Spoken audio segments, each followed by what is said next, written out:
Welcome to the Deep Dive. Today we have one of the most intriguing stacks of source material we've ever tackled. It really is something. It's a journey that starts at this incredibly high level of global data policy and then ends with, well, the most intensely personal legal battles you can imagine. That's right. We're zoning from the sheer scale of UN reports on digital transformation, these complex World Customs Organization metrics, Right. all the way down to the granular step-by-step requirements for launching a legal claim for malpractice. It's such a vast difference in perspective, but there's a common thread, right? Efficiency, measurement, and how you access these incredibly complex systems. That's our mission today, to pull out the critical insights, the why behind whether it's about government standards in Seoul or the standard of care a patient is owed in New Mexico. We're starting with that panoramic view, how governments worldwide are just racing toward digitalization. And crucially, how the international community is trying to measure that progress accurately for services, for trade, for everything, really. Okay, so let's unpack this. We're beginning with the UN e-government survey. This has been the authoritative voice on this since, 2001? So that gives us a remarkable amount of continuous data. It does. And they've developed a standard way to measure success. The E-Government Development Index, or EGDI. And this isn't just a simple measure of whether a country has a website, I take it. Not at all. It's much deeper. So what's the foundational metric they start with? Well, they start with the absolute basics, which is the Telecommunication Infrastructure Index, the TII. Makes sense. No fast internet, no e-government. Simple as that. Once you have the pipes, then they look at the Human Capital Index, the HCI. What does that include? Things like adult literacy, years of schooling, because, digital services are pretty useless if the population can actually use them. And the third layer, this is the one that's probably most visible to us, is the Online Services Index, the OSI. Exactly.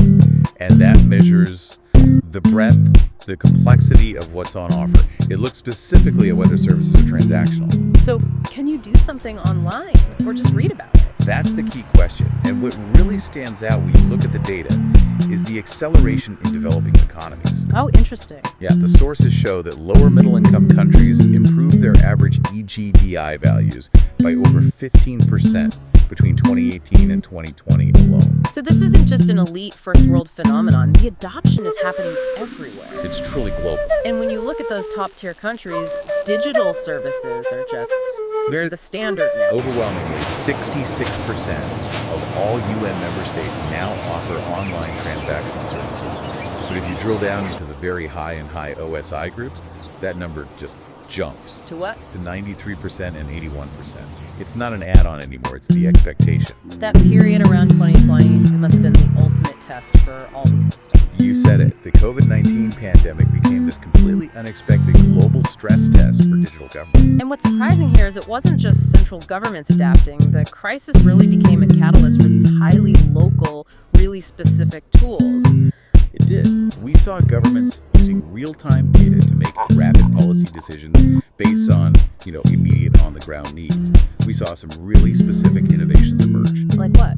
Well, Singapore launched a dedicated COVID-19 chatbot. Just for employers. Specifically to keep employers updated on the constantly evolving regulations. And in Estonia, the Jarvar Vault community developed this engagement app to share local guidelines, to sort of maintain a community connection digitally. And talk about direct governance. In Sofia, Bulgaria, the municipality launched an app that lets citizens directly report breaches of social distancing. Right, to help law enforcement. Yeah. It showed that when the chips were down, these platforms became tools of public safety, not just convenience. This push for digital connection, it extends to public input too, which brings us to what the sources call the participation puzzle. Yeah. We're seeing a rise in platforms for e-participation consultations, forums, e-petitions. But just building the platform doesn't guarantee people will come, does it? The sources say uptake is often pretty low. And that's the critical insight. The problem isn't always about technology access or, digital skills. So what is it? The sources point to an underlying issue of, institutional psychology. It's a reluctance of public institutions to actually share power. To share the agenda setting. Exactly. They're happy to accept data in, but they're much less happy to share decision-making power out. You can see that friction really clearly at the local level. Most city portals, they just rely on Facebook and Twitter for public interaction. Right, because is cheaper and people are already there. You rarely see them build in more traditional tools like e-polls or dedicated chat rooms for a real two-way conversation. Which is why the Local Online Service Index, the LOSI, is so important. When we measure cities using LOSI, we find city portals generally do worse than their national counterparts. How much worse? The average LOSI value is only 0.43. The real weakness for cities is service provision. They're good at pushing information out. Great at content, yeah. But only 7% of city portals met most of the indicators for actual transactional services, for doing things for the public. But the potential of smart city tech is still huge when that data loop is closed correctly. Oh, absolutely. Look at Hangzhou in China. Their real-time traffic management system. Using video analysis. Right. Increased traffic speeds by 11% and cut travel time by 10%. That's a massive, measurable quality of life improvement just from data. And it's not just traffic. In Dubai, their Electricity and Water Authority, BUWAA, they implemented this AI chatbot. Ramas. Right, Ramas. And it was so effective, it targeted reducing physical office visitors by 80%. AI is driving efficiency in basic utility services. So if we move from smart cities to the global engine of commerce, we find the World Customs Organization, the WCO, they're facing the exact same data challenges, just at a totally different scale. It's interesting, they also emphasize that for organizations to thrive, they need these knowledge management and retention strategies where, well, meaning is as important as money.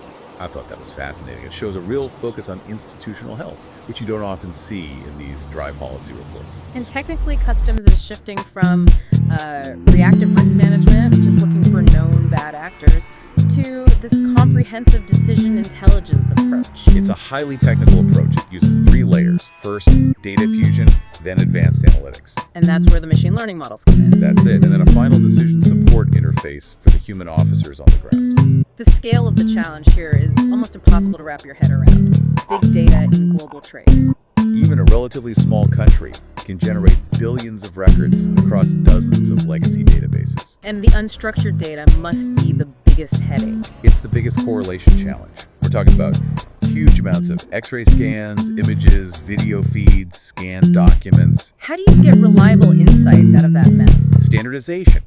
That's what the WCO is tackling head-on, starting with their WCO data model to facilitate electronic exchange between countries. And they're also measuring performance with incredible precision. Yes, with something called the Automated Time Release Application, or ATRA.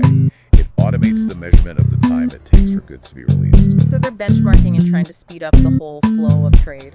Constantly. And on the physical side, inspection tech is evolving so fast. Computed tomography, diffraction X-ray.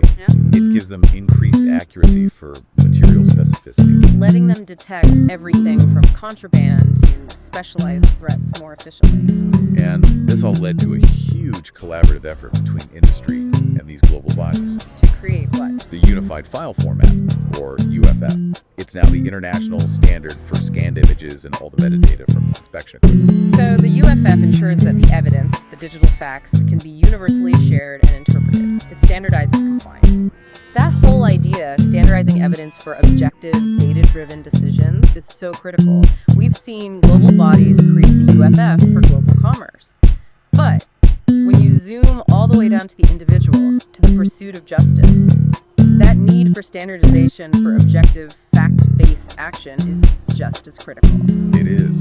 The shift in topics is jarring, but the theme of defining a problem using a strict set of standards is paramount. In legal malpractice, it's a very long, slow process. A prolonged process. And it requires the claimant to prove 4 distinct elements. These are the rigid pillars of the claim. You have to prove all 4. First, there has to be a duty of care owed by the professional. Then second, a breach must have occurred, meaning the provider failed to meet that standard of care. Third, causation. You have to link the breach directly to the injury. And finally, damages. The actual financial or other loss that happened because of that injury. Okay, to ground this, let's look at the kind of scenario our sources provide. A case of medical malpractice, specifically. The misdiagnosis of necrotizing fasciitis. The flesh-eating disease. It's a horrifying high-stakes scenario where speed and an accurate differential diagnosis are, well, they're everything. Literally life and death. Right. And in a case like that, the sources detail how a physician might have failed the differential diagnosis by dismissing life-threatening symptoms. Like what kind of symptoms? specifically pain out of proportion to the injury. That detail is often the key to establishing the breach of duty in that kind of malpractice case. And the procedural urgency, even in a long process, sounds huge. Our sources list a whole breadth of legal topics where this could apply. Car accidents, workers' comp. Class action lawsuits, wrongful death, a huge range. And depending on the state, the procedural hurdles are severe. Very. Using the New Mexico example from the source, cases like that require an urgent review just to meet the mandatory Medical Review Commission filing requirements, and you have to follow a strict statute of limitations. There was an example deadline, January 5, 2026. Exactly. You can't ignore that procedural urgency. So, given all that complexity and the time pressure, how should you even approach finding and engaging an attorney? The first step, according to the sources, is actually self-assessment. What do you mean? You have to decide what kind of client you are. Are you the type of person who is comfortable just turning the entire case over to the firm and waiting? Or do you need frequent updates? Do you need to be actively involved? Knowing your own needs helps you find the right relational fit. It's critical. Lawyers have different personalities. Some are curt and brusque, others are warm and friendly. Both can be equally effective, but the relationship has to work for you. There's a really practical, almost niche tactic mentioned in the sources too. Phone call. Right. Phone calls are often more effective than writing some long introductory letter when you're first looking for a lawyer. And they even suggest this very efficient 25-word verbal introduction, a template almost. What is it? It's a brief explanation of the case, immediately followed by asking if it's the kind of case they handle. And if not? And if not, whether they can recommend anyone who does. It's direct. It respects their time. And to find a specialized lawyer beforehand, the advice is pretty straightforward. Very. Just Google the relevant law you think applies. Necrotizing fasciitis malpractice law to find firms who are already writing about it. Or contact your city's bar association for referrals. For vetted referrals, yes. We've covered two massively different worlds in this deep dive. On the one hand, you have global institutions digitizing trade and services for peak efficiency. Measuring everything with metrics like the EGDI and standardizing evidence with the WCO's unified file format. And yet, on this intensely personal level, when those standards are breached and individual rights are violated, the whole process swings back to the human element. It absolutely does. The lawyer-client trust, the ability of a physician to perform a proper differential diagnosis, the critical, knowledgeable eye that's needed in a medical review, it all becomes intensely human again. And the most critical first steps in both of these worlds are identical. They are. Defining the problem precisely, whether it's a failure to meet the standard of care or a lagging OSI score, and knowing what resources, what structural and legal resources are available to you. That's a great summary. Indeed. And, we see governments prioritizing this decision intelligence, this AI in governance, from customs scanners to smart city traffic management. So as these automated systems get smarter and they take on more prescriptive roles, actively assessing risk, recommending outcomes, we have to ask ourselves a question. Which is? Will the criteria for human negligence and malpractice also need to evolve? Will we start to see this blurring line between a human breach of duty and, say, an algorithmic failure to predict harm? That's something for you to mull or explore on your own.